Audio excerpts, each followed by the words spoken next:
Hello, everyone. Thank you for coming to the Calaveras County Water District Finance Committee meeting. Sorry, we're getting started a little late, but it's 1:15. My fault. Russ is here. He's filling in for Bertha, who couldn't make it. All right, so join me in the Pledge of Allegiance. Allegiance to the flag of the United States of America and to the republic for which it stands, one nation, under God, indivisible, with liberty and justice for all. All right, and we're both here. So at this time, it's public comment. They're limited to 3 minutes per person on any item that's not on the agenda. Do we have any public comment online? Okay. Just time where item number 2, approval of the minutes for the meeting of March 18th, and you were here. Are you good with those? I am very fine. All right, we approve your minutes. Thank you very much. On to new business, item 3A, report on the monthly financial reports for March 2025. Jeff, since it seemed like we were just here and now we're on March, not a whole lot has changed. You want to just briefly say any comments about revenue, and then why don't we go directly to the page where you start talking about why something is high or low, the explanations, and that way it'll save a little bit of time, I think. Yes, and the other component of this meeting is a presentation. The next presentation, honestly, that's where I think we should spend most of our time. Right, because we still have another quarter to do, right? April, May, Yes. June, yeah. Yeah, exactly. Okay, when we're looking at this item, and I just want to, Any comments on the revenue? yeah, and I'm sorry, like, I'm getting to the different pages. At the end of March, we're 9 months into the fiscal year, that way we're at 75% of budget. That's kind of the target where we hope to be, whether it's revenue or expenses. But as you well know, some of our revenues don't come in like clockwork. Property taxes, you get 2 distributions plus supplementals in August. So you can't really look at that and say, oh, we're 75% there, because we have it's basically about 55% in your first distribution in January. Then you get about 45% or 42% in April, and then the rest in August. Have you received the one for April? I know it's not on here because this is March. No, we have not, because Okay. property taxes aren't due until today. Oh, okay. Yes. So we'll probably get it in May. I put it in the mail. But all in all, when you look at this down at the very bottom of page 1, when you're looking at grand total, we're about 72% of budget, which when you think about it, especially when we're talking about things like property tax, when we're only at Right. 55%.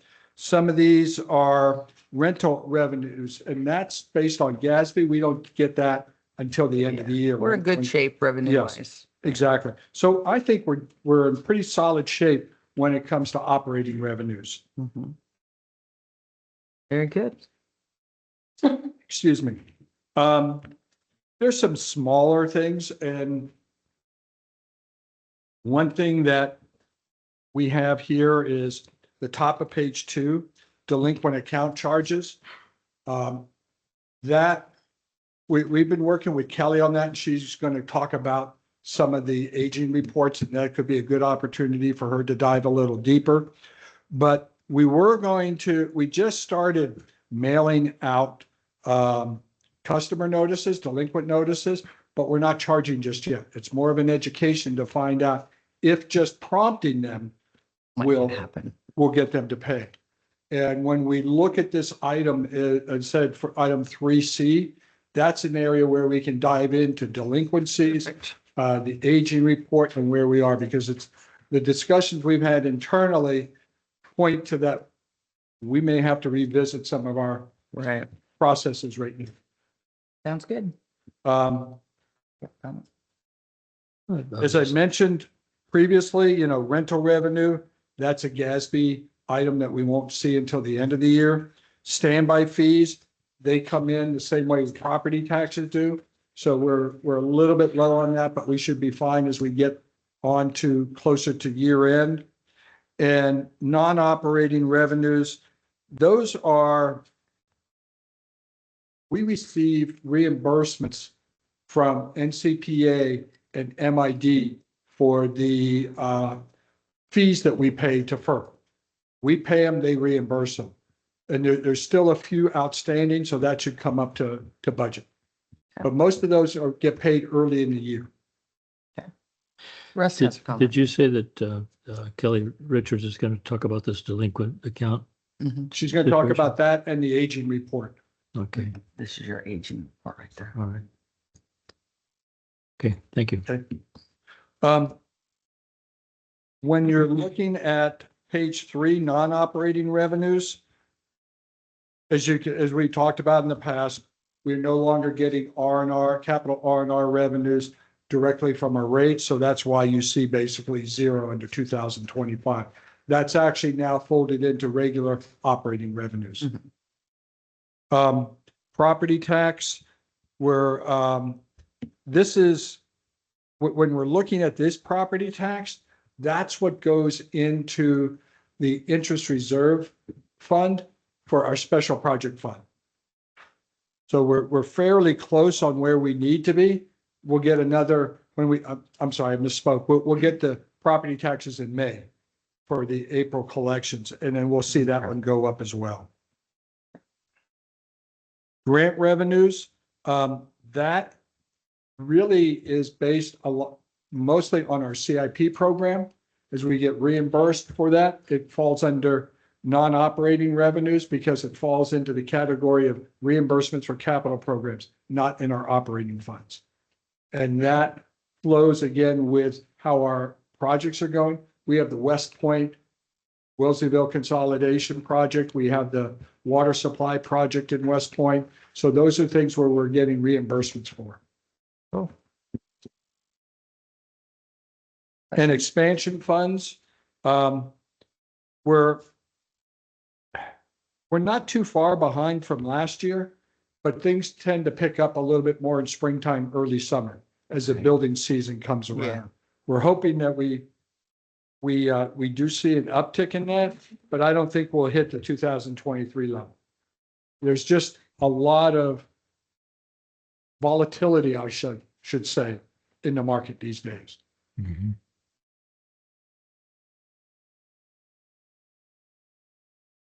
And any questions on non-operating revenues? I'm good. Good. The next series of pages has to do with the operating expenditures. Again, not CIP, but operating expenditures. And in looking at this, I'm going to, You want to jump I to gotta- page 8? well, actually, No. I was going to jump into I'll give you the ending before the beginning. Okay. Page 7, we're at 56% of budget when it comes to the numbers that you see there. Part of it is because the transfers out, we haven't been transferring a lot of money out at this particular point in time. But all in all, we're doing pretty good compared to 3/4 of the fiscal year. Now, all these numbers that you see in these previous pages are duplicated in the detail by department. And that's where Director Cicada would like to jump into page 8. Before we go there, on page 4, you start with salaries and wages. Where exactly are the expenses associated with the 5 directors?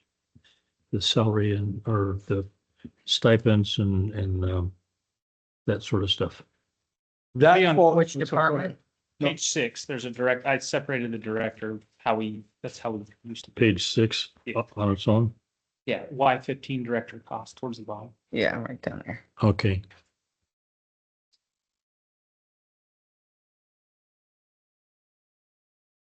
Since we're right there on that page, the training conferences and other travel costs. Are we done with our conferences for this year, or is there another one still to come? There's an Aqua in May. In May, there is one. We're already at 86%. Better not go. We had And this One- is only through March, so we still have April, because didn't they just go to DC? twice. Right. Pardon?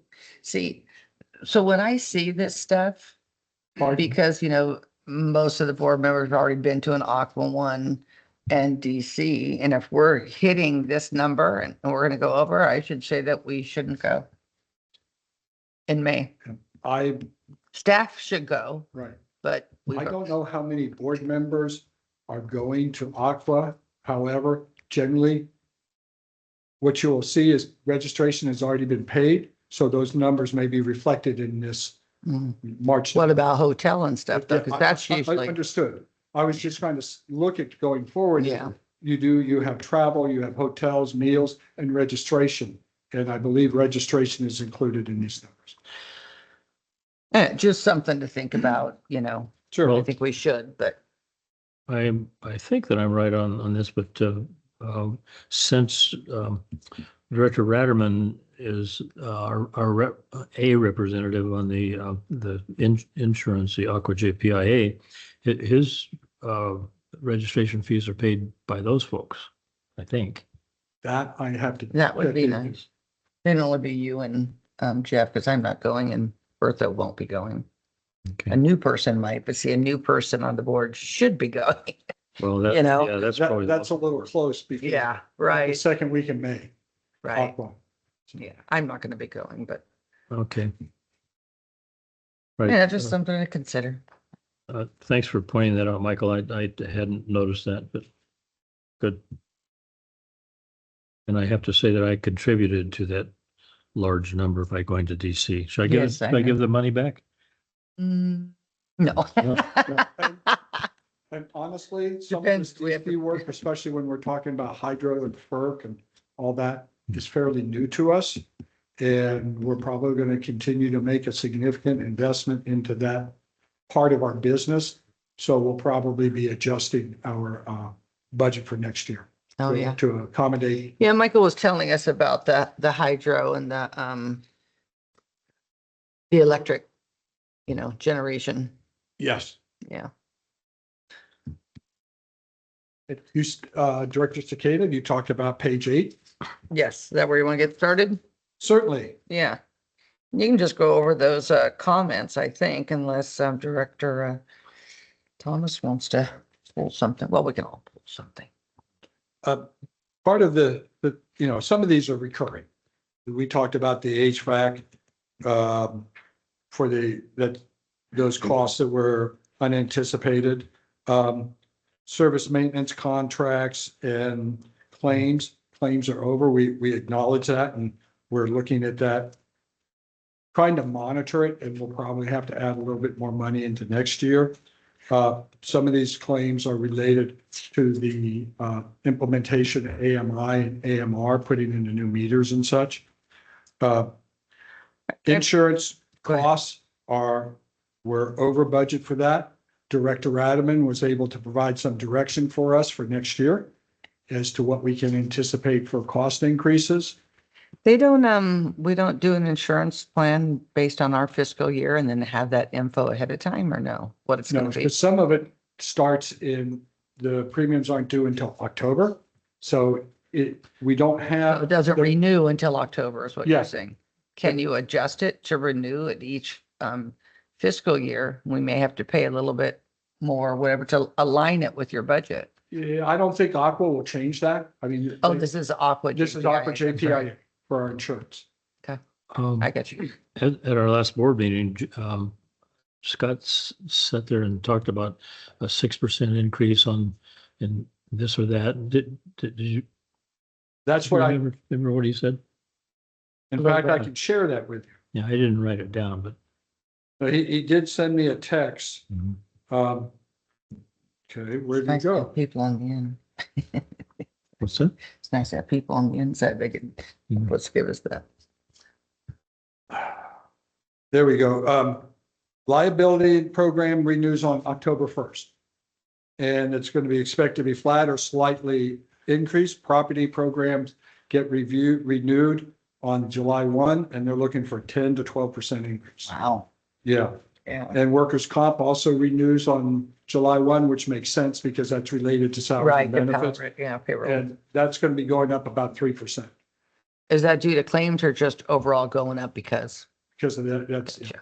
Yes, I think where Mhm. claims are like almost nothing. We've been really good on Yeah. workers' comp claims. Till they got mine. Yeah.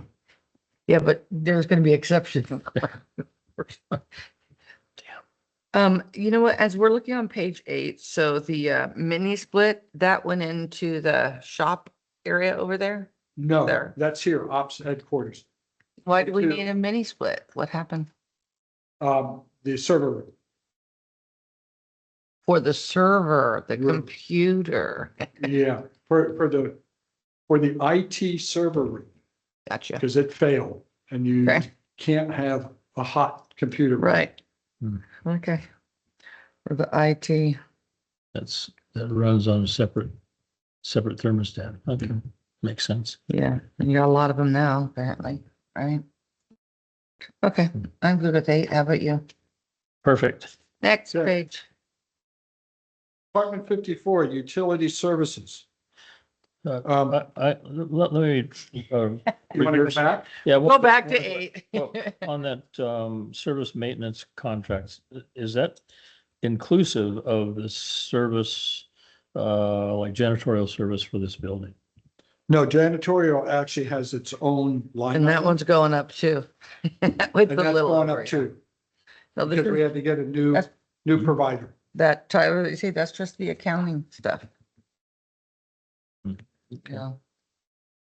All right. Okay,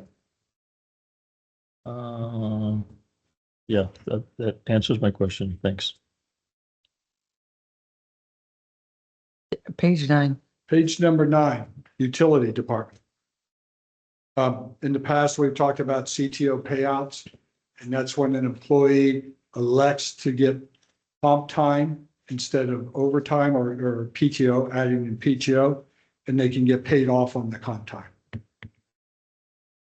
I'm looking at the retiree health benefits coming in slightly.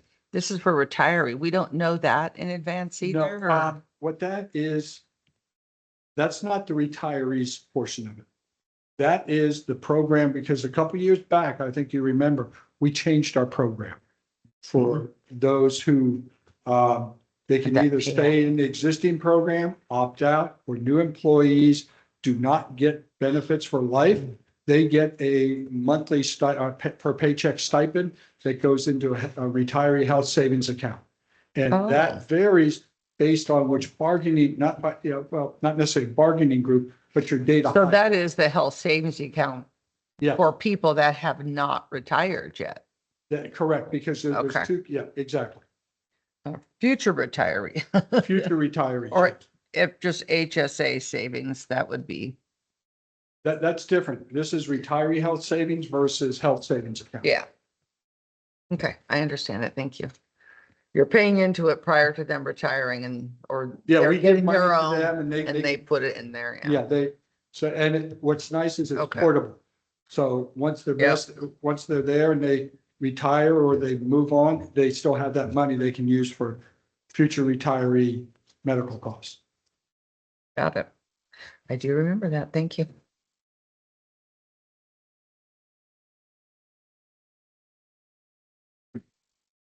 When I read these and I don't see one on this page,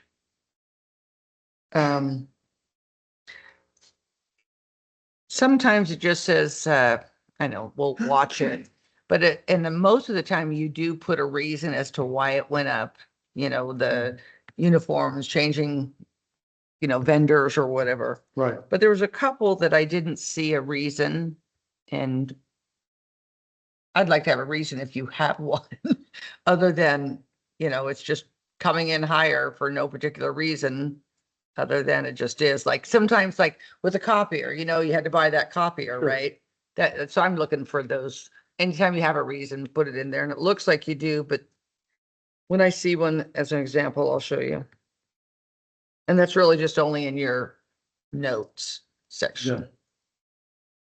So Anyone in particular you're interested in detail for? No, Okay. I can't remember which one it is. Because one of When the- I was reading over it. Sure. And up under materials and supplies, we do identify ozone system parts I see were that. higher. And then you go down below, ozone startup and training came in higher than Right. expected because we had a ozone generator replacement. They had to go in and. Yeah, and those are the examples, because like, okay, Yeah. we get it. Right. Thing. Any questions on that page? I just wonder if the Keezy janitorial services that's the new one you're talking about?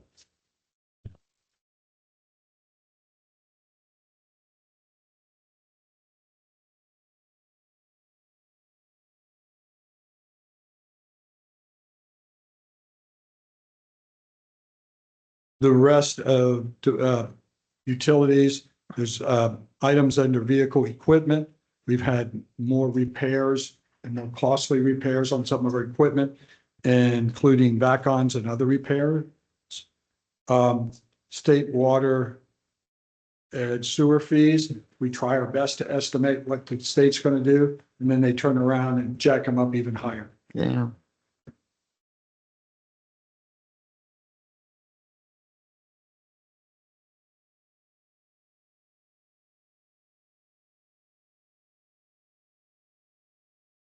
Why would some of the benefits coming in slightly higher? What would make that happen? Just, We anticipate who's going to be in what. Who's going to be in which department and what health insurance package they choose. Because we have several different health insurance packages. and how long? When you get one person who's moving from one department to another department, that's where some of the numbers may change. How often can they change type of insurance? Annually. They can change their insurance. premium, January or and something? open enrollment starts in October. Open enrollment, that's what I was looking for. Yeah, That's another one. It's too bad it doesn't line up with our fiscal year, but no, okay. and we do our best. And you have people who may switch from one department to another department, and the person in that department had a lower package, and then this person came over as a higher benefit package. Yeah, publication and subscriptions, I talk about that a bit. Yeah, that's the And I one. think you guys should do a little study and see where all these subscriptions are and make sure that there's none that we don't need, Yeah, and if you look at that, on the top of page 11, they ended up getting water code updates and handbooks. Oh, yeah, that's That- true. We talked about that last Yeah, time. and that was the big dollar amount. Other than And that's why it was Yeah, over. exactly. Okay. And the next item for membership dues, we try to get the best information from the agency. Sometimes we miss the mark, and we're already starting to reach out to all the different organizations. Okay, yeah. UMRA, MOC, T-STAN and all those to be able to get estimates for next year. It says board of directors, overall, they're You coming guys are in lower. lower. But is that where our travel falls in the conferences, or is that gonna be This is everything, including those conferences? yeah. All right, including- you have some wiggle room. So, yeah, you're obvious, when we budget for meetings, we budget the maximum amount of meetings and not everybody goes. Got it. So that is another item that. That could come in provides lower. savings above the line for Right. these items that are below the line in training, travel, Yeah. conferences and so forth. So I could spend 75,000 in Monterey. Go ahead, take everybody out to dinner. Would you mind if I get some coffee? No, go for it. Can we keep talking or you want to wait? course, no. Go All ahead. right, keep going. Okay, Oh, we're done. No. the bottom of page 11 is engineering. Payouts is another item that we've talked about Yeah. that. Computer license and Yeah, we've talked Maintenance about that contract? too. we purchased a new software application called Procore.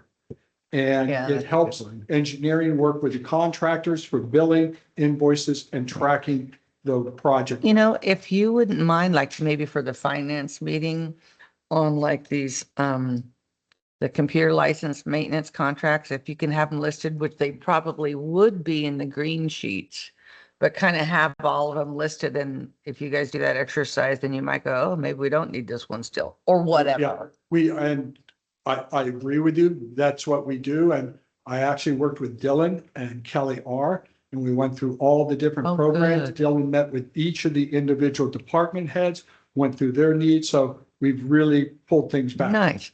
Well, maybe if you had a list, it wouldn't be, it might be kind of a nice talking point, so I don't Yeah. keep asking all the time. Exactly. Because I do pick on that a little bit. Although you're gonna find it interesting because Dylan and I were talking, we're shuffling things from one department to another. We have a number of software products and services that have been under finance for a long time. We're moving it to non-departmental because it benefits all. Everybody, yeah. Yeah, Cool. okay. That concludes engineering, the boring department. Right, Kevin? What's that? I said we concludes engineering, the boring department. There you go. Okay, admin services. One of the things is computer maintenance. A lot of that is, again, we pay for a lot of it upfront. And some of the new items that we have. But again, as I mentioned, Dylan, Kelly R. and I have gone through a number of these. And I think part of this is if you look in how we assign the costs, sometimes they're charged, we originally had planned to put them in Department 50, but they ended up being charged to 59. Professional services, the Tyler conversion is costing us a little bit more than we anticipated. You know, eventually, before I leave, I hope, that we'll have a list. Here's Tyler. Total everything from the moment we said we were gonna go that route, everything, because I think it expanded. It's expanded to a good reason. Yeah. But I'd like to know how much this costs, and I don't think any of us are gonna like it. And I think one of the things that's a little bit, I don't want to say surprising, but when you look at conversion costs and what they charge you for conversion, that's what we had to pay this year, and that's what's falling under the professional services versus the annual maintenance costs, computer maintenance costs. Those conversion costs were higher than we anticipated. And the amount of time to get it done is more than we anticipated as well. Well, And that's where you're talking about the total cost. But it can be separated, you know, Yeah, oh, but yeah. those conversion things, I think where I'm going at is, I think when we approved the let's move forward, I don't think any of us, including you and everybody, you weren't even here, I don't think, you know, we didn't anticipate the hundreds of thousands of dollars that we have spent on this. We knew And- what the annual maintenance costs, the licensing costs were, because that was provided to us. What we didn't have was a good handle on the conversion. Conversion stuff, yeah. But it would be nice to see that so we can go, yeah, but at least it's done and, Yeah. you know. And then remember when I Let said, me Oh, go ahead. interject something here. I think we probably had more accurate information on the cost of Tyler. What stands out in my memory is that Springbrook was not working. The system was not a usable system, had to get rid of it. And so we said collectively, okay, let's get rid of it and go to Tyler. Not knowing at that time that we were going to have to run parallel systems Yeah. for 2 years or more. So that's, you know, and the difficulties in making the conversion have also complicated the conversion on our radio read meters and the implementation of the billing. You know, I agree. It's been a nightmare. But maybe we don't want to know. You're right, but somebody better know. So And if Kel- anything ever happens 15 years from now, you guys know what not to do, Yeah. you know? But no, I agree. It was a very different for a lot of reasons that were not anticipated at the time. Exactly. And one of the things that wasn't anticipated is COVID, Oh, don't go use the COVID. because that entered into the beginning of the process. And so it was a long drawn out process. We've learned an awful lot. We still have a little bit more to fix But- utility billing. Yeah, but I think what I'm pushing at is, and I know, and I brought this up before, Michael said, oh, we budgeted for it. So how much, I just think because there are so many different modules, I remember talking about the payroll module. I think as you got into it, it was like, oh, this is pretty cool. It'd be so much better if we added payroll in here because the ADP, you know, is having an issue. And then I think we got all these other components to it, modules, I think they're called, which I think is a good thing. I'm just kind of curious as to what we started we were going to do and what we ended up, which we have the full package, correct? Do we have the Well- fixed assets and all that too? Yes, we do. Yeah. And that was So- part of the original quote, and part of the agreement. What was the original quote? That's what I'd like think to it was see about- again. I think it's like $85,000 a year for all the modules, including all the work relating to A year. for this the past- payroll. Because we can get rid of ADP now because we had to Yeah. run concurrent Yeah. for a while. And it's also including a lot of the meter reading stuff because we No, had. I'm not saying that we don't need it. We No, did. I'm I just trying to yeah. explain the different modules and what we're getting at. But again, anyhow, it's here nor there. It's here, and I think you guys really like it, and it's working for you. So that's the main thing, and it's doing a good job, right? We're trying to. It's almost. We're trying. We have a Yeah. few things. We're trying to work out the bugs. So, going out of that, the postage where it says it's coming in higher than expected will be accounted for. Is there any reason for, and this is one of those ones where I like to see a reason, did they raise the postage rate maybe? Postage rates went up. So that would have been nice to have in there. That's all. Something really tiny, but, because then I wouldn't ask, right? It'd be like, oh, yeah. But it's more usage of the postage machine. Yeah, sending board packets. Well, that's why I don't have mine mailed, because some of them are really expensive to mail. Yeah. You know, I look at my screen and It's only $31. each meeting. Yeah. Well, you do the math. Anyhow, every little bit adds up and saves. I'd rather $31 go into somebody's salary or something. Times, times all that other kind of stuff, Yeah. how many times you have it. Anyhow, Okay. so when I got to an example, that was one of them. Just that way I wouldn't ask a question about it. I don't use snail mail except for today for IRS purposes. But it's like, what is a stamp, right? 48, is it? What? I think. For a, 48 cents. Is that what it is? I believe it's. I don't, but anyhow, so that's kind of like when I look I at think that It's up towards 40, somewhere Yeah. around 48 cents. So- and yeah, oh, that's what I do. In fact, I just used my last one today. Yeah. But, What's 48 cents? to mail a letter, No, 67 cents. Is it? For a- I haven't bought stamps in a. let's see, back, weren't they like 20? When I do, I don't pay 10 cents. attention to the cost. I just buy. But see, if you would have put on there, postage increased in July or something, or whatever it was, it was like, oh, yeah. I know you guys were like, actually you did when we did the rate study, remember postage was higher because of all those cards that we put out and stuff like that. Yeah. So anyhow, I just was sharing an That- example, Michael. That Or came whoever up, this is. when you harp on certain things and I also You do. what? Harp on them. I'm just, you hammer on these people. The thing that I hammer on is that I want our billing to go out monthly so that we don't get the pitchforks and stuff don't come out with every new rate renewal or because people open up their bill and they say, oh my God, I can't afford that. That's, $300 a month. It's not, it's $150 a month. So, But won't that be more postage for me to harp on? yes. It's it'll probably, But we spend about $65,000 to $70,000 a year on billing through Data Pros. and it would double, plus the additional time the guys in the field doing the manual reads. That's just a quick and dirty view of it, but Yeah. it will go up, it can add upwards to 70 to. So here's something you could do. Is you bill annually and you make them make a payment each month, and that's a lot more work for you guys, and I doubt if Tyler could do that. But it goes out and it's up to them to make their monthly payment. Well, the other component is we really do encourage and educate people. They can make monthly payments on their bill. They don't have to wait till it comes in.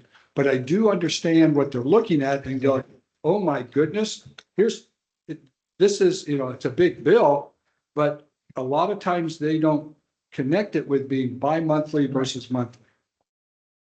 And I get that. I truly do. That's, Well, we won't have a rate survey. I won't be here for it, so. Okay. you might be. No, I will not. I know Okay. that. You, Any more questions on admin No, that services? was good. And membership dues again on the next Yeah, page, and And that's it. that's more T-stand and Yeah. I've those got a, T-stand people aren't really good at giving us. No, they're not, huh? No, he's kidding. I've got a question about the bad debt expense. Yes, sir. Is that for uncollected, water bills, sewer bills? It is, there's two ways we collect unpaid bills. Mm-hmm. If they continue to be a customer and it's a property owner, it can go to the tax rolls. Mm-hmm. If they sell the house before, while there's an outstanding amount, we then have to send it to collections. And that's where you get the bad debt write-off, because as soon as we send it to collections, we have to write it off as an expense. And then, Okay, but you hopefully you recoup some of that. We hope. But remember, these are people who sold their house and got out of town. A lot of times they don't even answer the phone when it comes to collection agencies, the letters they send out.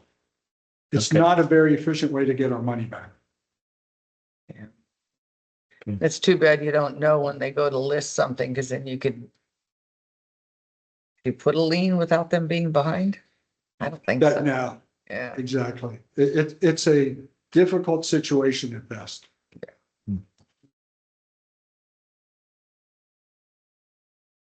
Okay, Okay. I'm move good. on.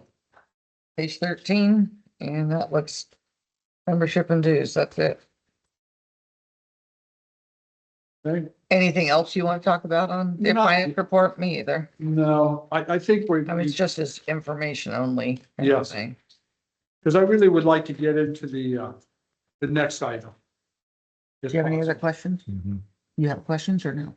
Well, this is bordering on dabbling in politics a little bit, but we all watch TV and listen on the radio about anticipation of prices going up and everything. And I'm just wondering what, if Mike Crank was here, would he say, oh yeah, we ought to start inventorying 6 months supply of this chemical and that piece of equipment and, just if we know the prices are going up and we've got some cash, it would be a prudent investment, I think.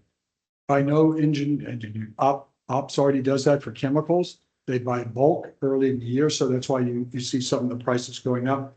And Mike and Damon stay on top of that. And I think what we can do is address that more when we talk about budgets and how we account for any budgeted increase and how we can help mitigate those increases by buying early while prices are down. I'm not sure how the tariffs and everything will affect chemical costs, but I know they'll affect some of our supply costs. Well, I know that, Cindy gets very nervous when something is close to 100% of budget. But I would think that, if there is a sense of we want to wait until for the next budget, so that we don't go over. If we have an opportunity to save some money and it's going to cost a particular line item to go up 50%. And I totally agree with that. Aren't we on accrual or are we cash basis here? Gosh.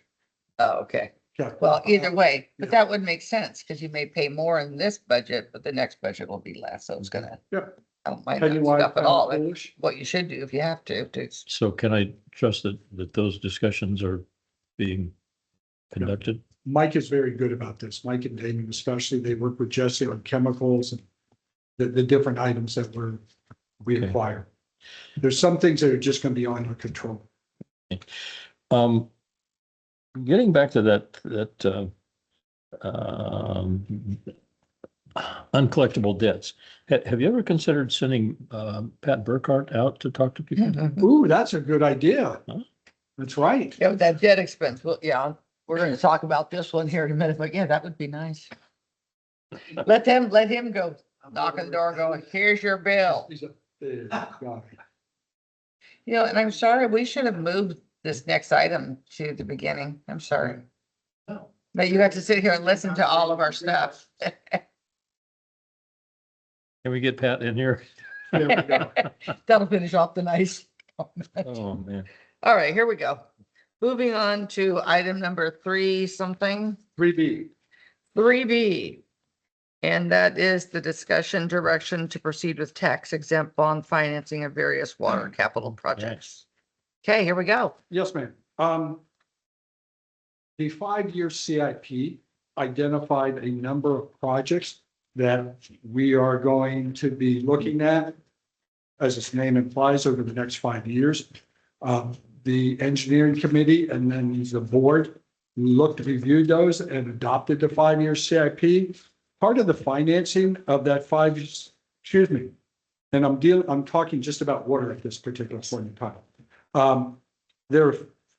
Within that 5-year time frame, there's approximately $52 million of water projects. We use funding for this comes for the water CIP comes from a combination of rate revenues. Some of them were the priorly known capital R&R revenues, expansion funds, assessment district grants, and the current loan proceeds that we have. That's the AB transmission line is using quite a bit of the first loan to fund that project. The 2023 rate study did identify the need in both water and sewer to issue more debt to be able to fund projects. The sewer CIP, I know we're not talking about that right now. We are looking at we've applied for a loan through USDA for the Arnold treatment plant. That's something we've talked about. But on the water side, we're looking at several different projects. And this is a key point. If it's a singular project, you can go to USDA and get funding for it, especially if it's in the DAC, disadvantaged community. They like that.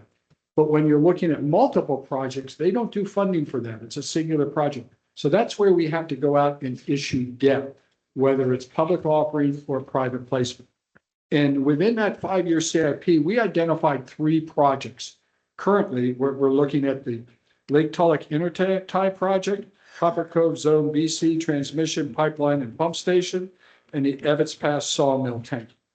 Those 3 projects combined for a total of $18,750,000.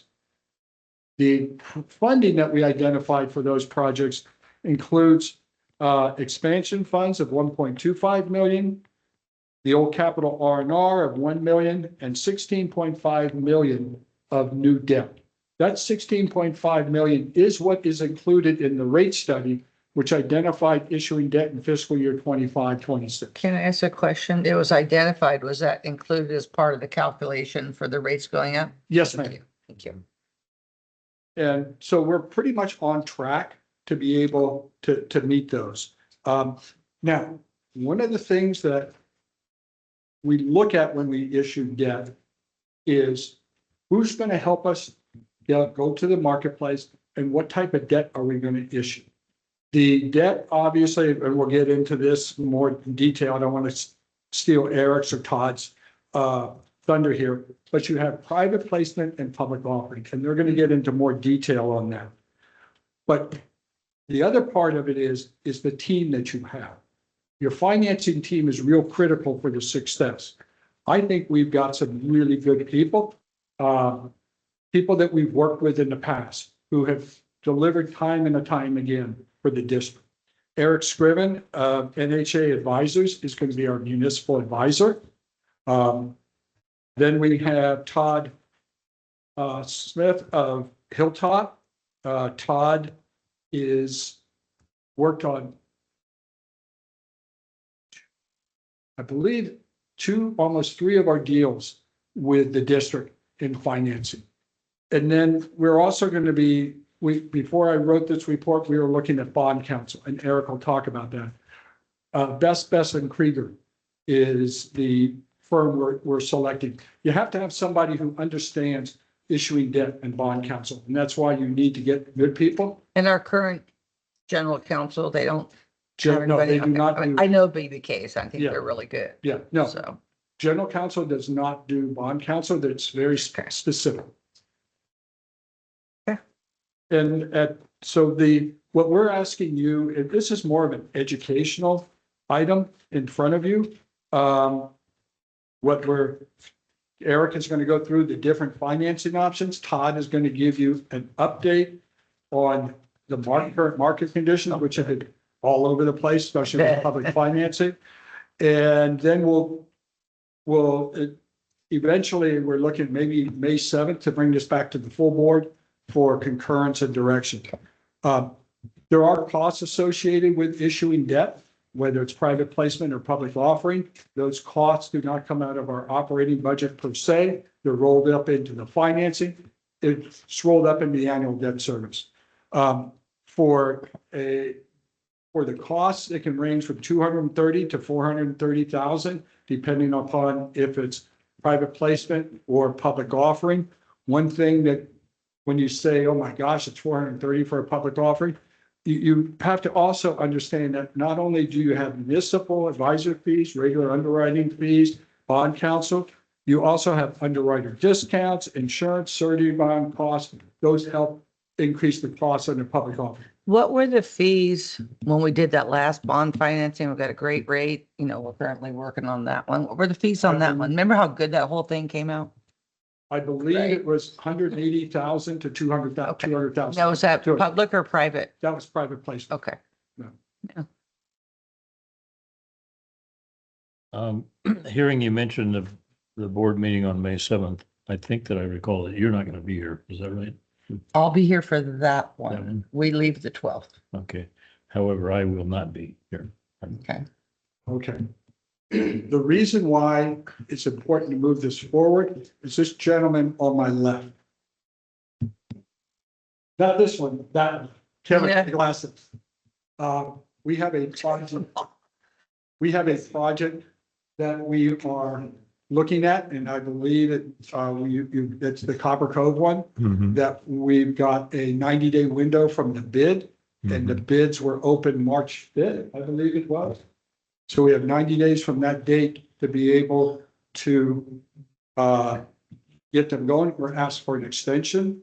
But the other part that Kevin and I were discussing is, in addition to the price, it's real critical to get going, because if we have to rebid that pushes the start date out even further. Generally, you want to get these contractors in and get on their schedule. This could be an issue. Well, how will that be if, Let's answer one question first. There was a low bidder and a second bidder and a questionable performance outlook for the low bidder. Has that been resolved? You can come. No. No, the direction we're going is that we're gonna wait till this financing gets finalized to make that decision. And we can talk to Michael more about that if you'd like. Okay. And just a reminder, today, you're not making a decision on, say, Jeff, go out and issue debt. This My- is more of an educational process. my question was, this is something that we want to do in the next fiscal years, doing this bond stuff. Won't that be a next fiscal year budget, or it's in this fiscal year It's in budget? this fiscal year Oh, then, to issue yeah. the debt. Okay, that was my question. Yes. But it says fiscal year 25, 26 right here. The water rates should identify the need to issue 16.5 million of additional debt in fiscal year 25-26. Right, we're a little bit ahead. Because That was of- my question. Yeah, we're a little bit ahead on issuing debt, but the debt service payments don't happen Have to until be. 25, 26. Thank you. And Okay. that's when the rate study anticipated the additional cost. Right. And that's what I was reading and asking. Okay. Yes, So I thought we might be going a little early, and how's that going to affect his job that needs to be done before that new fiscal year? yeah, it won't. Okay. Okay. Okay, Eric's turn, huh? but if Kevin needs the money, I think we ought to give it to him. Well, we're going to. Okay. Gee, It's all Are for we your, sure it's that all for means- your district. okay, at this point, I'd like to introduce Eric Oh, it was Scriven planned. of for, so that's the NHA. main thing. There's, And is this one? You keep going. Good afternoon. Good hi. afternoon. My name is Eric Scriven with NHA Advisors. I want to double check to see if we have my colleague Leslie Bloom, if she can say hello. Hi. Leslie. Hi, Hi, good Leslie. af- Hi, good And then- afternoon. And then Todd Smith with Hilltop Securities. Are you there, Todd? Yep, hear you loud and clear. Thank you. Okay. Hi, Todd. Is there, and we don't see Hello. any faces. Is there anyone else from either of our firms on? I don't No? believe so. Okay, great. Okay, so as Jeff meant, by the way, we are ahead of schedule, and I think that's a good thing, given the fact that we've seen a lot of volatility in the market. And Todd's going to speak to that on one of the pages later in this presentation deck. But we got the call maybe a month and a half ago to start gearing up and figuring out what the process would be. And thankfully, Jeff made that call because it seems like being ahead of the game It's better. is a good place to be right now, given you have a ticking situation with those bids and the contractors. I'm not sure what I think, Jeff, you covered page 2 pretty well. And this conversation really is, I think the one thing is the construction bid is good for 90 days, and we calculated that to be June 3rd. That you need to That's soon. say yes or no to whoever your preferred contractor is. And that would be best if you had the money in the bank, so you know that. Would be nice. Making an award, you've got ability to pay. Yeah. So with that, I'm going to move to page 3, which, as Jeff mentioned, this is really an education for the Finance Committee and perhaps the board in short order between the two approaches, the general approaches to secure funding. This project, $16.5 million project fund, and based on the useful life of the assets, the target funding term is 20 years. And as I recall in your rate study, the parameters also in that rate study was 5% interest rate. So those were the parameters that were used for the rate making that you. What was the length of the term in the rate study? You said 20 years? 20 years. So, what I want to do is, page 3, is I'm going to have Leslie go through this. Leslie and Todd are sitting in and give them a couple of pages to go over, and I'll do most of the rest of the presentation. But, Leslie, if you want to, go through in detail, page 3, I think that's the heart of the board members trying to understand what the differences are between public offering and private placement. Leslie? Sure, yes. So as Eric mentioned, there's 2 primary methods to secure funding.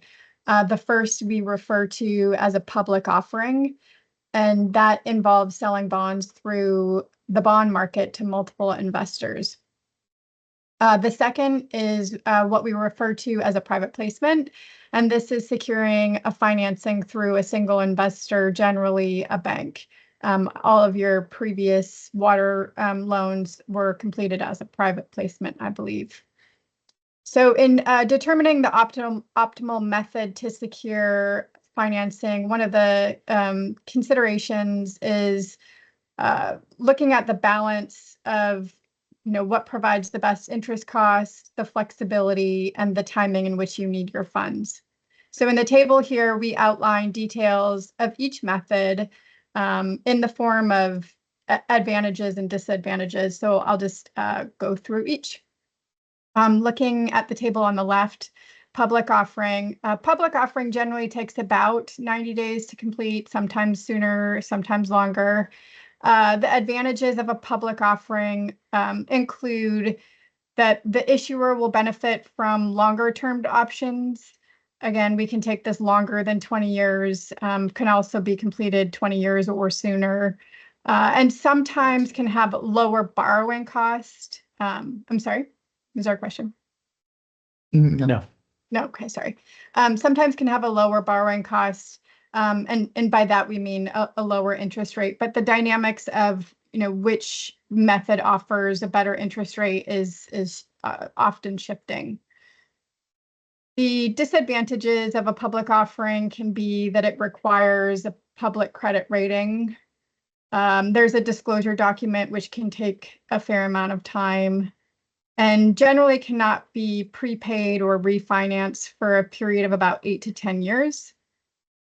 And then finally, there's some additional financing costs included with a public offering, which include underwriter's discount, as well as costs for disclosure counsel and the credit rating. So going to the table on the right, a private placement can be completed somewhat quicker than a public offering, closer to, I'd say, 60 days, sometimes a little less.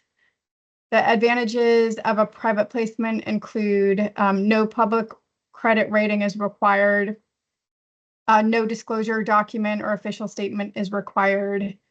You can often have a shorter prepayment, so prepay within a few years of taking out the loan. No underwriting, disclosure, or credit rating financing costs. And you're really negotiating with a single investor versus multiple investors. And disadvantages, again, as I mentioned, the dynamics of the rate is shifting, but could potentially have a higher interest rate.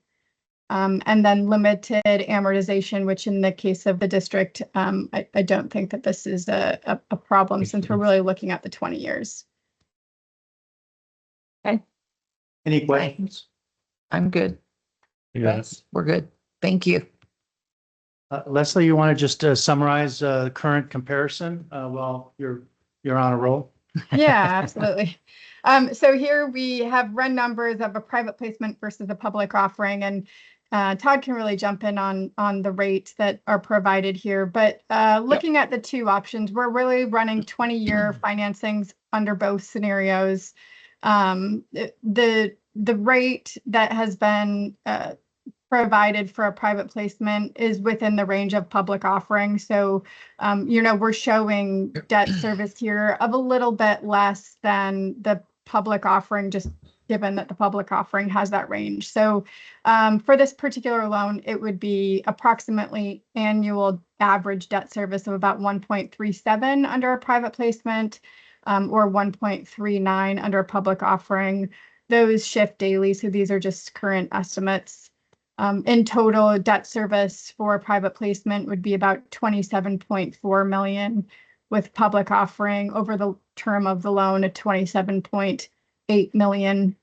And then off the very far right, when we look at your total debt service, so the loans that you currently have outstanding, combined with this potential loan, you would have maximum annual debt service of 2.91 under a private placement and 2.93.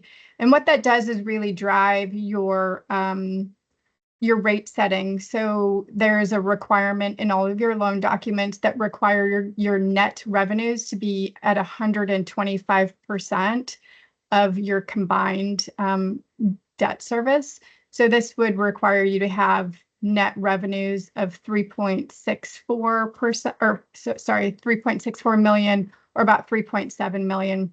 And what we'll get to later is that your fiscal year 2024 net revenues were well above that in Okay. a 5.4 million range, but we show that in a table in a couple of slides.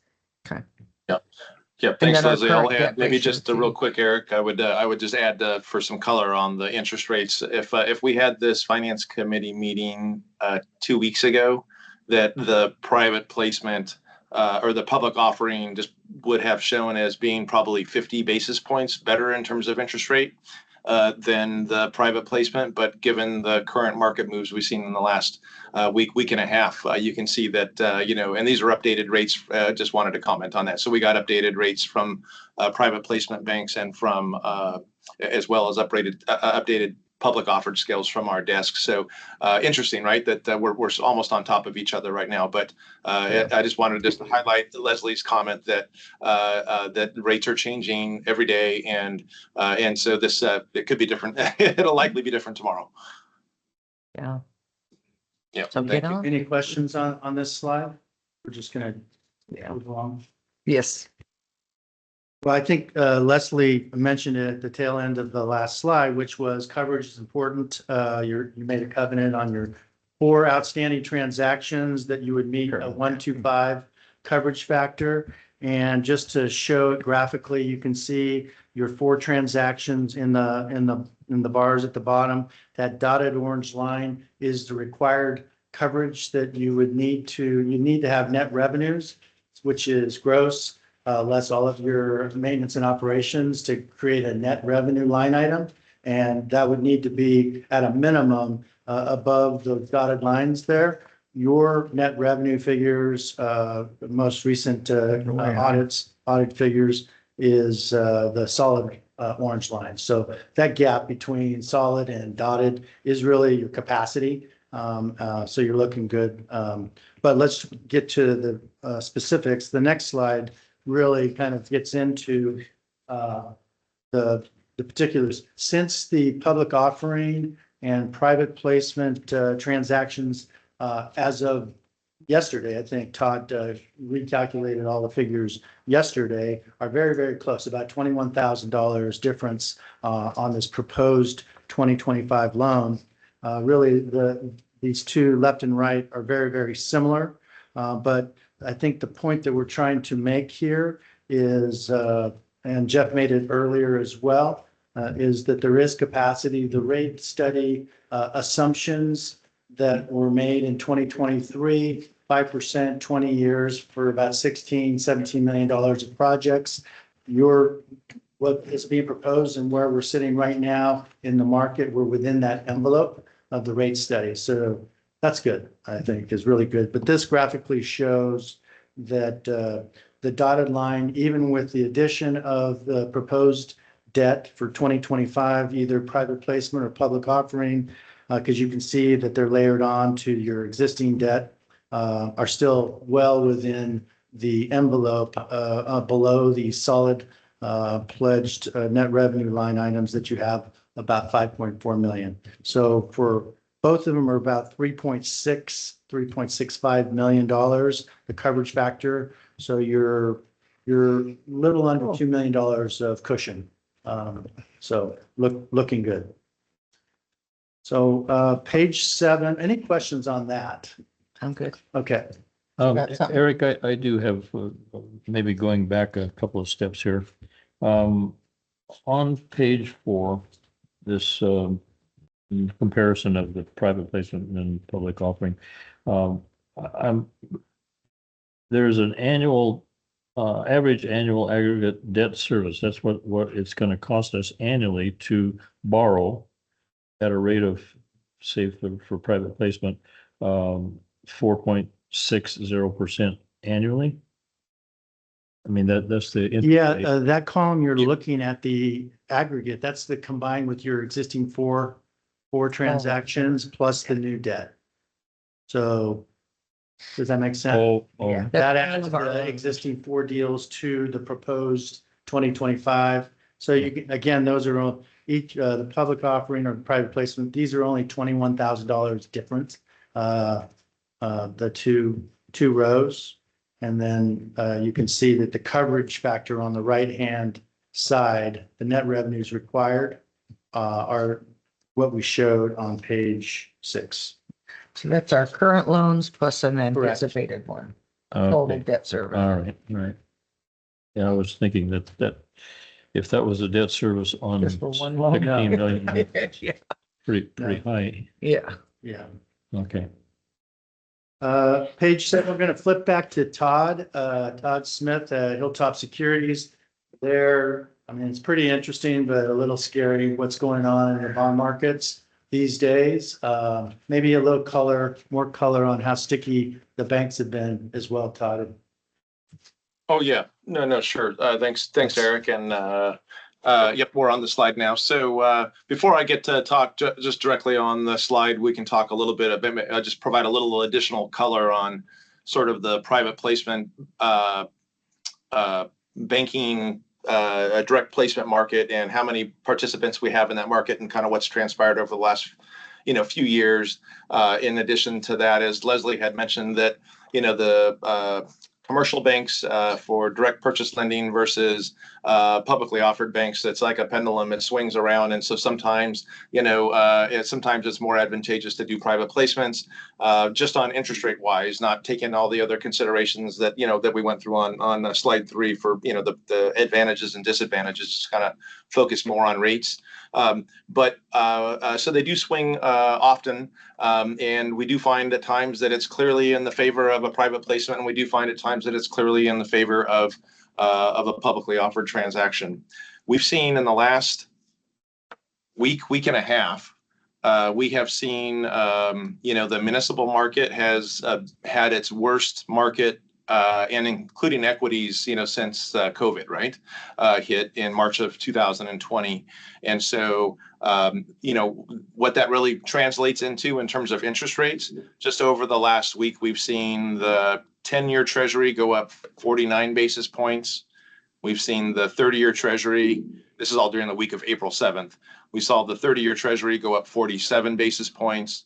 And then we saw this MMD index, which is the Municipal Market Data Index, which is a AAA rated index curve that we use when we do publicly offered transactions. We price off spreads to this MMD index, but it's equivalent, right? So treasuries are AAA taxable securities, and the MMD index is AAA rated municipal index, tax exempt.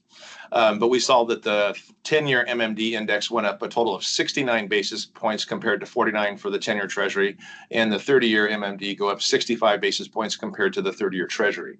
And so when you look at the chart on the table here, you can see here is really tracking the 10-year MMD and the 30-year MMD, but really from January 2025 to current.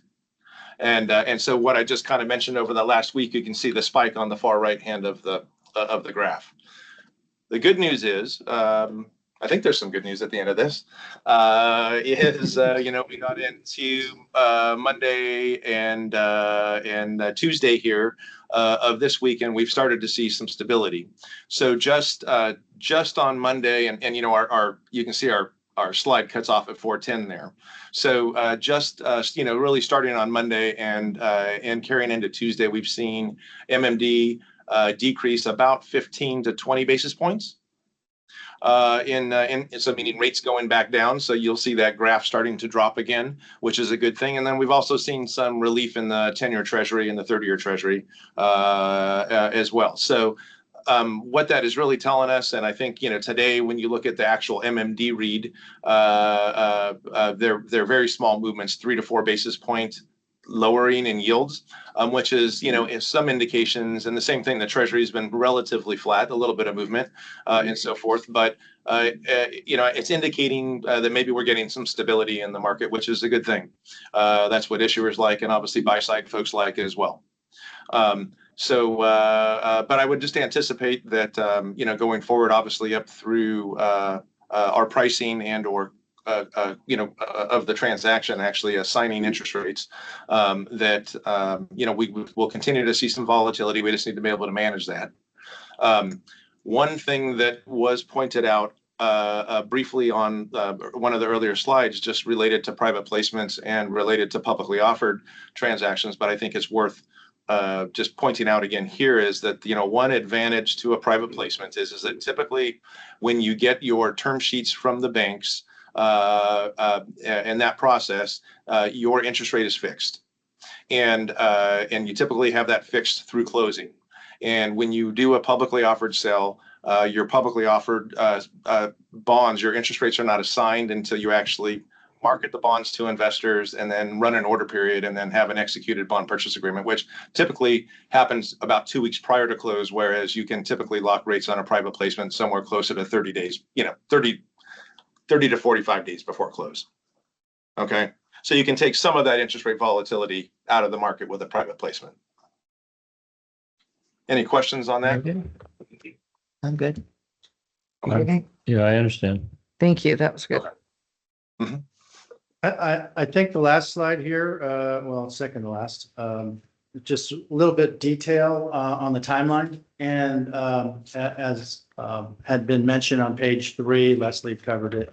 The timeline is tighter, faster for a private placement. You're working with one investor, as Todd mentioned, you can lock in the rates. And between putting together the legal documents, there is a really little or no, very little credit. There is credit work that's done, but it's different than the public offering. And there is no disclosure, which is an offering document that goes out to a wider set of investors. So between the legal documentation, the credit documentation, and the disclosure documentation, it's very, very, relatively speaking, for a private placement, reduced versus a public offering.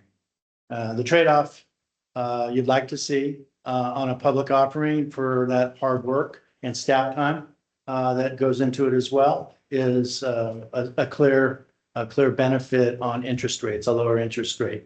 Last week, we saw that the interest rate was much, or maybe 2 weeks ago, much lower for a public offering than it was for direct placement. But that's changed given the volatility we've seen. So the timeline for private placement, as Leslie had mentioned, 45, 60 days, and up to 90 days, maybe a little over 90 days for a public offering, maybe less. But that is certainly a consideration given some of the other constraints we're working with on the project. With that, we will ask for more questions or. I forgot the last slide. Sorry about that, which is the team, as Jeff had mentioned earlier. I think it's important for the board to know who is serving the district on this financing. As always, the project manager, the overall direction comes from the board through staff. So in this instance, Michael and Jeff would be sort of managing the finance team. NHA is the municipal advisor. We sort of are the agent and the quarterback for the overall process. The underwriter or broker dealer is Hilltop Securities. That would be Todd, access to the market or direct discussions with a wide net of private placement investors, banks usually is what we're talking about. As far as the lawyer, that would be for bond and possibly disclosure counsel. If you were to go with the public offering, that would be BB&K. The gentleman's name is Danny Kim, and we just went through a process to select BB&K. And then there would be a trustee if there was a public offering, but typically if it's a direct placement, the bank that's selected would hold the funds, and you just submit requisitions as components of the project were built and funds were requisitioned from the bank. With that, there are some other players, if you're going for a rating, Standard & Poor's is typically who we would utilize. And there are some other players if it's a public offering. Questions? I'm good. Well, if in fact time is critical, timing is a critical part of this, I think it's quite obvious that we need to go with a private placement. So And I would ask, Jeffrey, is that your recommendation too? Or do you not know yet until we get options on what the interest and fees are? You know, if you would have asked me 2 weeks ago, I said we could have done public offering within this time frame because we were able to save money because of the lower interest rates, at least 50 basis points lower than what, or more than what we saw in the private placement. However, the volatility last week has thrown the market upside down when it comes to public offering. And I look at it this way. I look at it from a fiduciary role of protecting the district's assets. What is the best deal for the district? Let's throw out the timing right now and just focus on what's the best deal for the district. Right now, I like to have a bird in the hand because I know what the rates are when it comes to private placement. When you're talking about public right now, who knows what's going on? And Todd made, and it was Todd and Eric both made the point. When you enter into a public offering and they go out and market, you don't know what the rates are going to be until the deal's closed. You may be targeting, I want to say 4.2%, and then the market just goes haywire, and then you're up to 4.3. I'm sure Todd has some horror stories about what happened over the last 10 days when he went to market and how things have changed and made things very difficult for the lenders, not the lenders, the borrowers, to be able to identify what is our break-even point.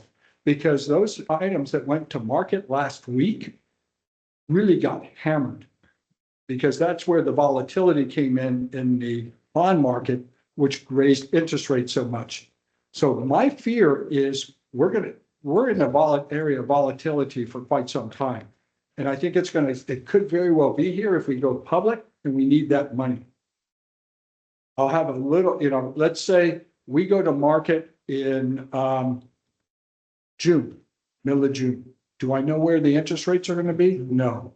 Todd made a comment to us the other day that it used to be, up until these last 2 weeks, 2 basis points movement in the MMD was huge. Those are a very boring market in years past. There's very little movement, so it's very easy to predict where you're going to be. Now you can't. And Todd, are you still there?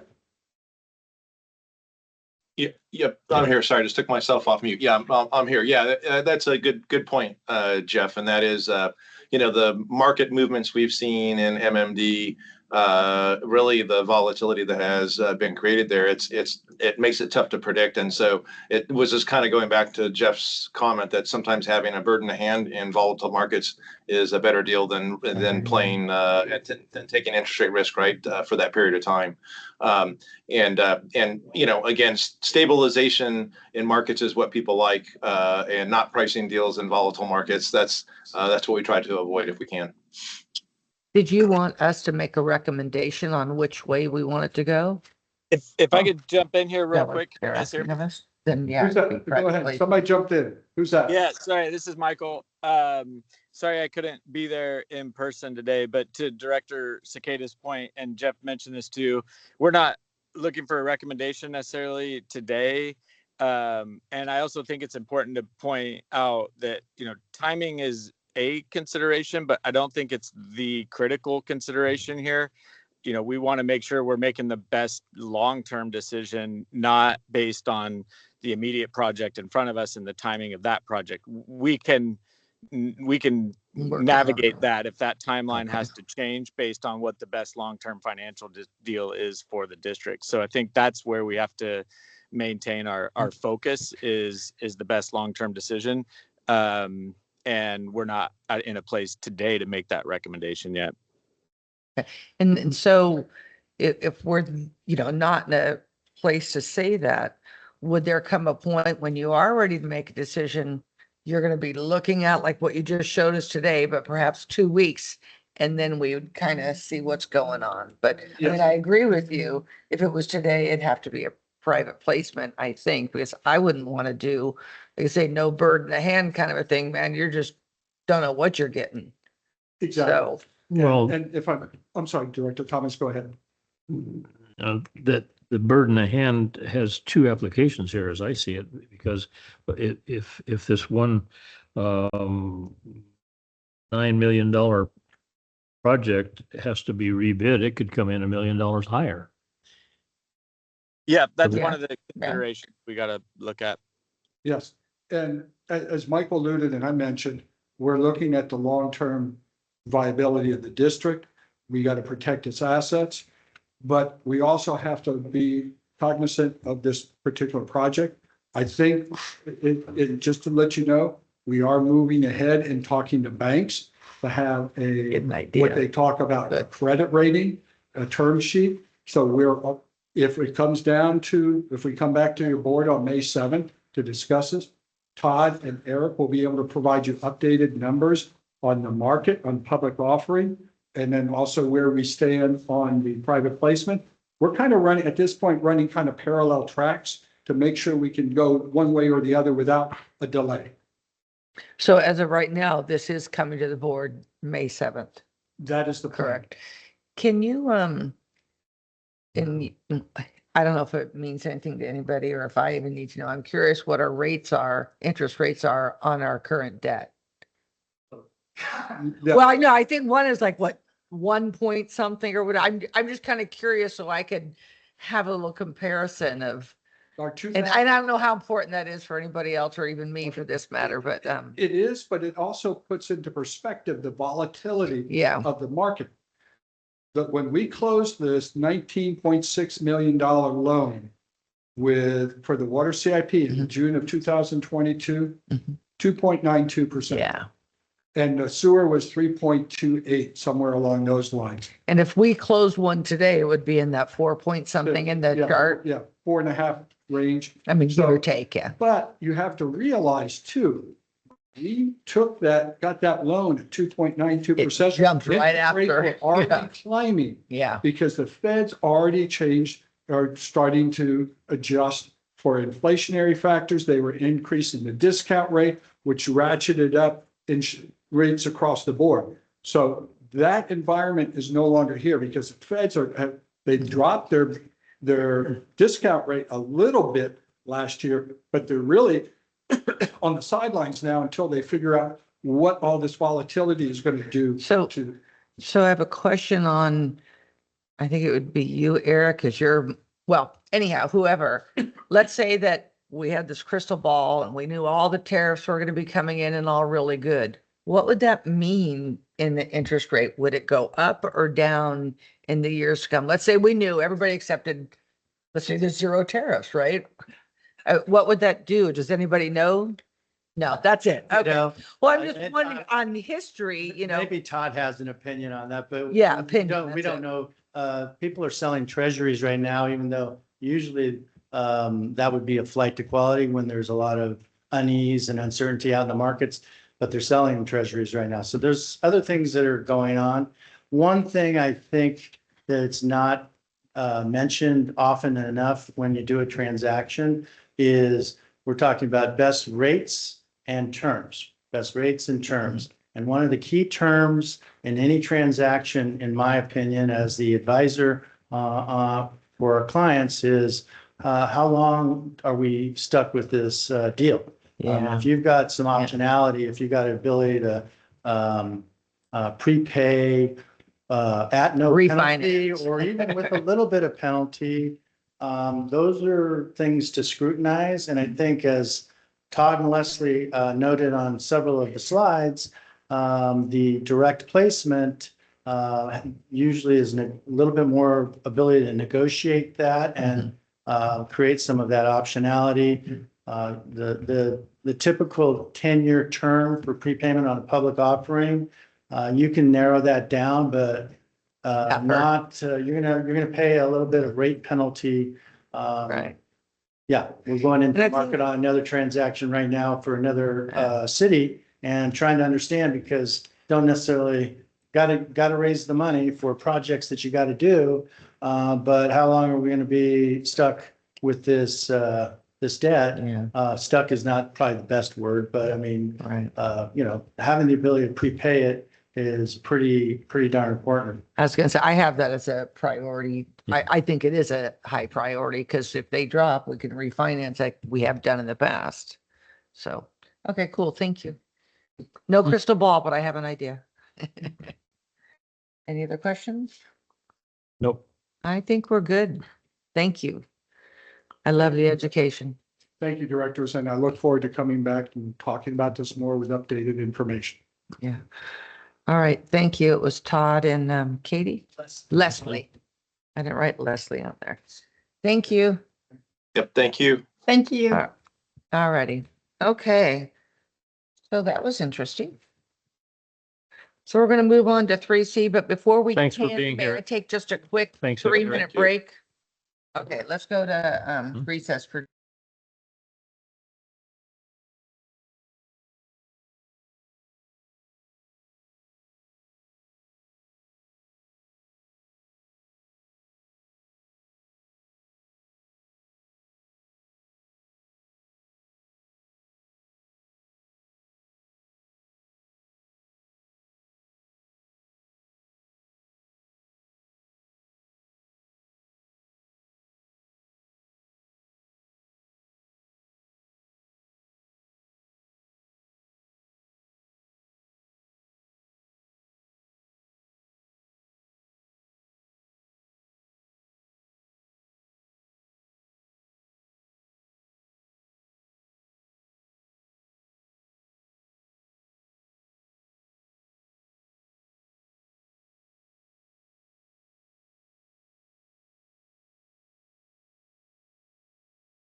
yes. So item 3C, utility billing aging report with Ms. Kelly Richards. Yeah, Hi, Kelly. Nice to see you. Hello, it's good to see you both. Thank you very much. Mm.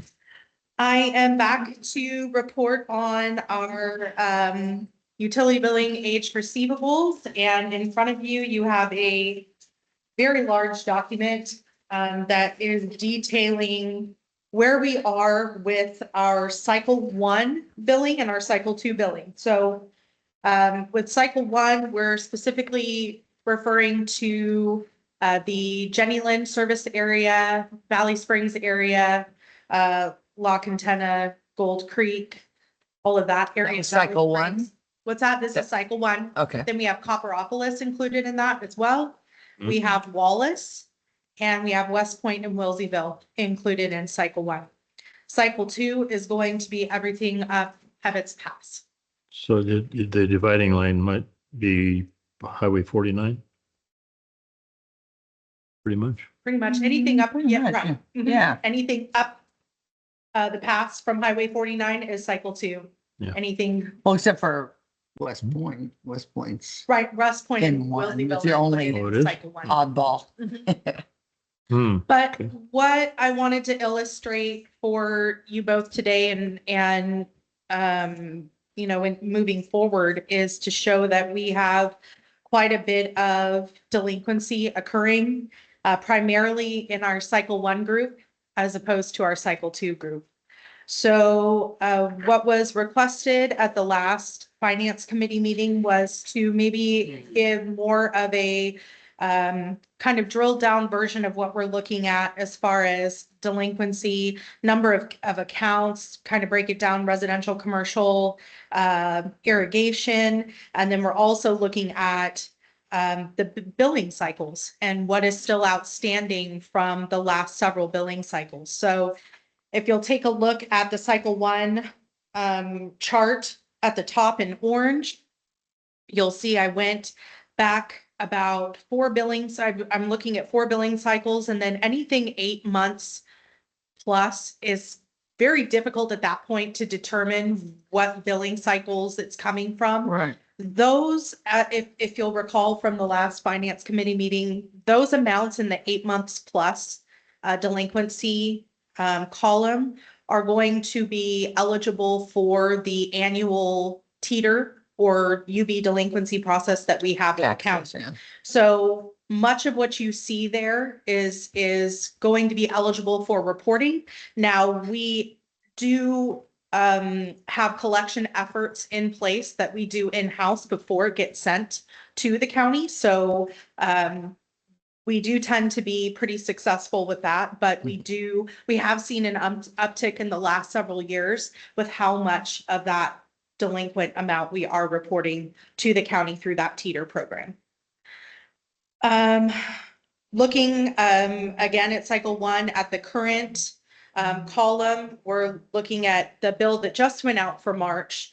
It is not yet due. We still have about 10 more days, but we're still looking at about 72% of that initial billed amount is still outstanding. So Can again, I- we're going to give them a little bit more time, but On this current section, do you have an idea of how many pay right on the due date? So like, let's say, 60% of our people pay on the due date. So if you use that, then it wouldn't look so bad. So I can pull reports out of the I'm just system. curious. Yeah. Yeah, I can pull reports out of the system and actually see.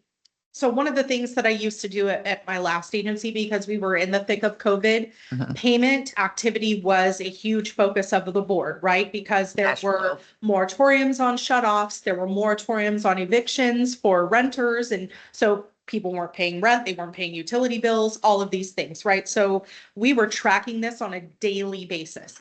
I'm not saying necessarily that I should start tracking this on a daily basis, but there are certain points within the billing cycle that might be key for us to pull data and just look at trends. And so that would be one of them is due date. Right.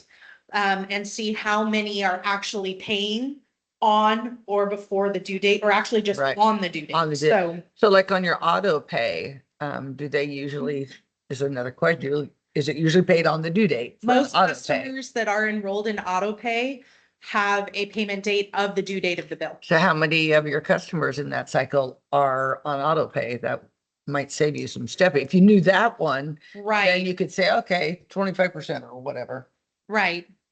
Well, and one of the things that is very clearly, I think, shown on this graph here is just the sheer difference between the payment behavior of our cycle 1 group and our cycle 2 group. Yeah. And to reiterate, this is just active accounts. So this is not taking into account what Jeff mentioned They're bad. earlier about inactive or closed accounts that we have to end up sending to the collection agency for collection at that point. And that is an entirely separate number. but we see the same trend in that payment behavior as well, where it is a very, very high number or amount that we're sending to collections for cycle 1 closed accounts versus cycle 2 closed accounts. So I did just want to, per the request of the committee, come back with a percentage of outstanding for each billing that we've done for those areas. Industry benchmarks for payment can vary just depending on the demographics of your service area, right? So it kind of depends on where you're located. I can say that these percentage numbers of cycle 1, our bill back from January being due in February, we still have about 13% of that original balance that's still outstanding is very high. That should be at or below about 1%. Mhm. So, Well, I don't even look at the current because the current's current. It is what it is. They have Right. X amount of time. So right, when I did the others, Michael and I were kind of playing around a little bit. And I added up the outstanding on each of your columns and then included the billing, and I came up with a 13%. And I said that the industry standard was anywhere from 5 to 12, 15 to 20%. Was it 10 or 20%? And we're at 13 on the cycle 1. I didn't do the exercise for there. So it looks bad, I think, when you look at some of the numbers, mhm. but when you compare it to the amount billed, I think with everything and not charging interest rates, it's actually pretty good. If you start charging interest on this late money, I think you might see Right. it come in more often. Well, and that is to say that we have not instituted the late fees or $10 penalties as of But yet. that's all it is, right? It's just a $10 fee. $10. It's So- $10 and it's a flat charge. Is that $10 each month? Or if it's not paid by the next billing cycle, it's $10 for the outstanding? Right, so it's every billing cycle. So each area has So $60 a year. $60 a year, right? It That's happens it. 6 times a year for Yeah. each billing cycle. And That's so, what it would cost them to use other people's money.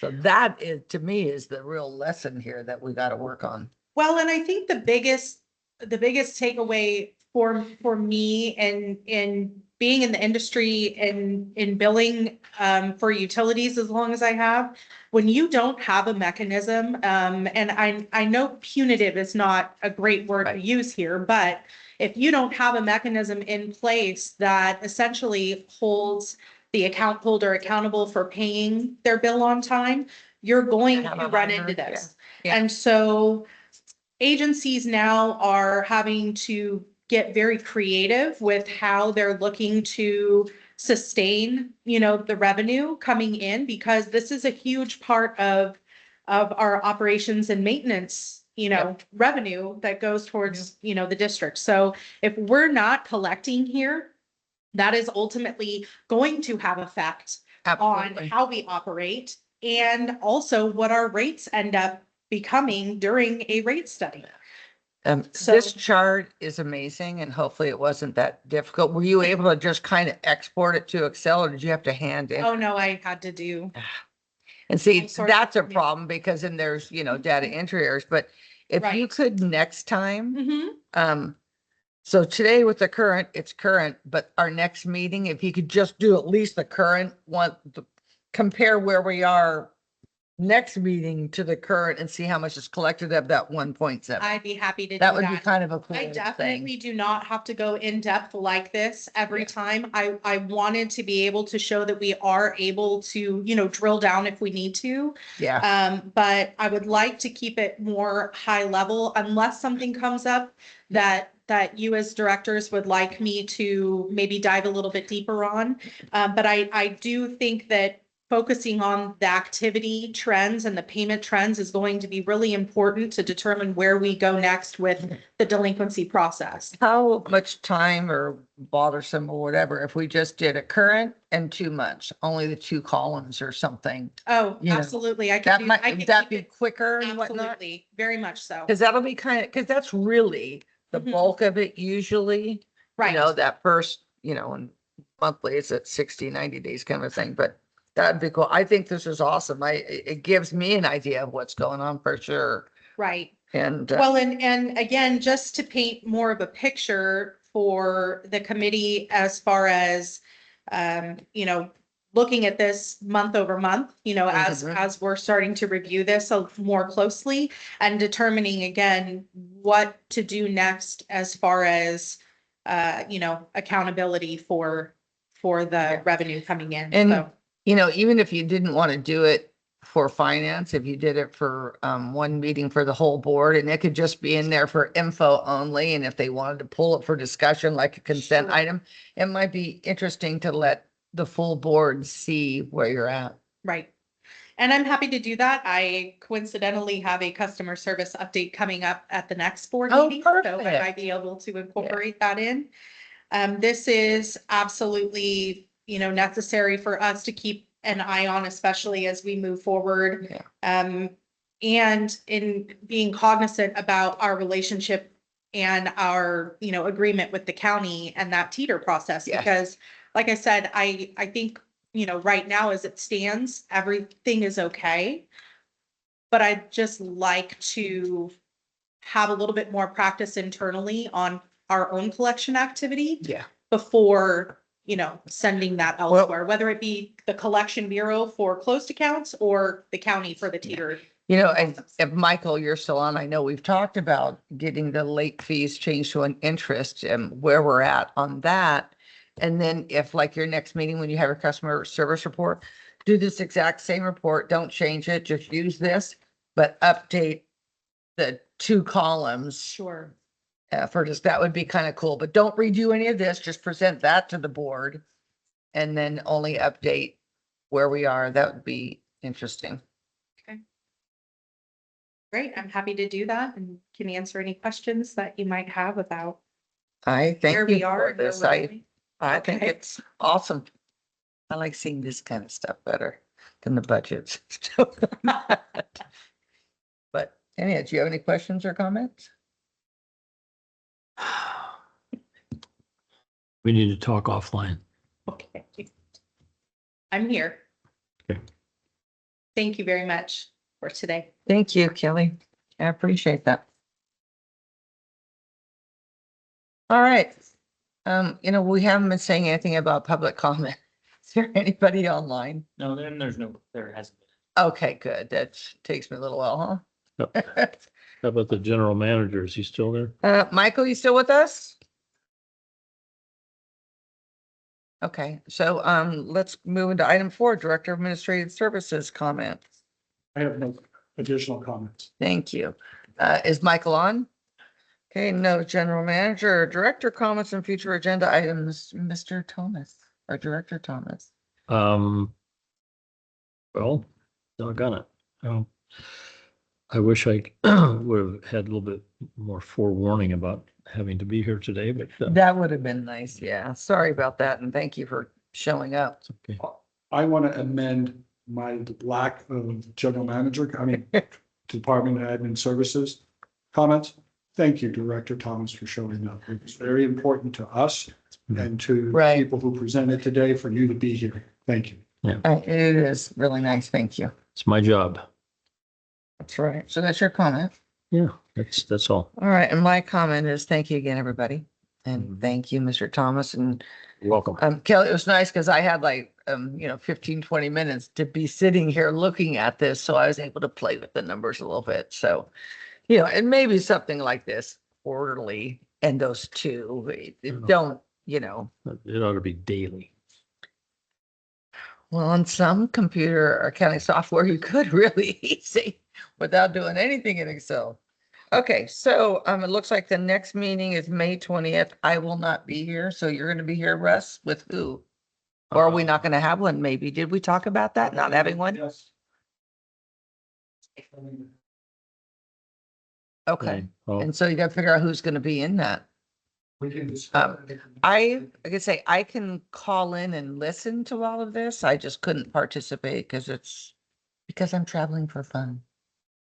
I will work with Michael and talk to President Davidson about Who? who can be attending it, because I don't know where. In fact, if we don't have anybody to appoint, we should change all of her committees to somebody else, yeah. I believe Michael's already started. Nice, nice. Okay, so there's that. And if there's nothing else, it's meeting's adjourned at 3 o'clock. Thank you so much. All right.